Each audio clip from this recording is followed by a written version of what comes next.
The Mysterious Stranger Part 2. David shot up like a jackrabbit from his chair out of horror and anxiety. He ran up to his bedroom and awoke his wife to tell about what he just saw. How did he know I was there? What is he? Is he even human? David thought to himself while staring out his bedroom window to the street below. The man was nowhere to be seen. David looked up and down the street over and over again for the man, to see if he would return. But after about half an hour nothing happened, just a dimly lit street empty of anyone. That morning David was getting ready for work.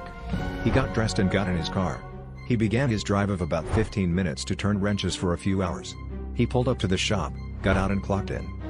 While David sat on a chair outside the garage smoking cig and watching cars and birds go by, a woman pulled up to the shop.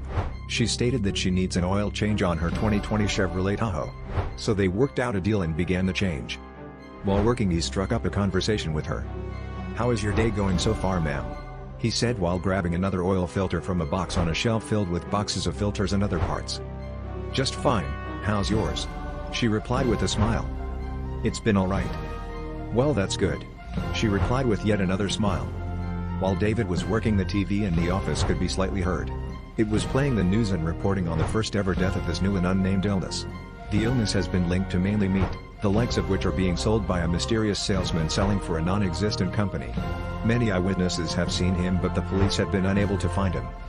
David stopped what he was doing, and right as he did that the woman said, "The man I think they are talking about was at my front door last night." David looked over to her. Her face was slightly pale, for which I guess is from the realization that culprit was at her home. "He was a strange man. He never gave me his name even though I asked him, but somehow he knew mine. I never met that man before, but he knew me and my husband's name." David then told her about his meeting with the man and how he saw him out on the street late at night giving him a slow wave. The two of them just stood there silently staring off into space thinking of that man. To be continued.